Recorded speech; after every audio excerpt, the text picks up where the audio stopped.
President Obama's $53 billion high-speed rail plan is hitting some big obstacles, and they aren't all political, as a matter of fact. Megan Hughes is down in Washington this morning. She has the story. Megan?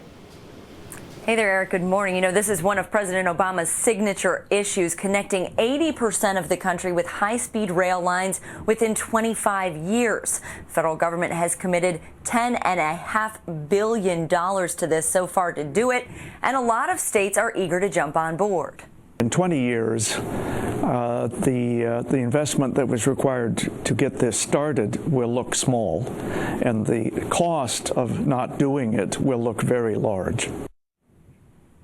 But here is the catch. The states have to reach agreement with the freight companies, which own a lot of the rails, and the Federal Railroad Administration. That agency is responsible for safety and for approving these deals, and it wants guarantees that reliability will be improved. So that's where a lot of these contracts are hitting snags. North Carolina, for example, qualified over a year ago for $520 million for rail service from Charlotte to Raleigh. It negotiated with Norfolk Southern, which owns the track. The FRA rejected it twice, so it is on hold. Virginia's plan to improve service between Richmond and Washington, D.C. using $75 million of federal funds has been on hold for similar reasons. And just this week, the FRA finally signed off on Washington State's plan to improve speed between Seattle to Portland. That state was unable to use its $590 million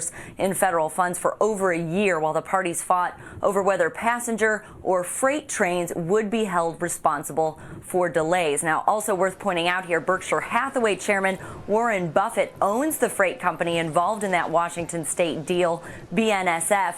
Buffett bought it for $26.5 billion last year. So this week's approval, good news for high-speed rail in Washington State, also good news for Buffett. Eric? Megan, it sounds like slow progress across the country. Are there any projects where work has actually started? Yeah, there's one, Chicago to St. Louis in Illinois. That one is underway. Also worth pointing out, California, which is developing new tracks underway, and that's really the one that's going to be high speed. We're talking about 220 miles per hour.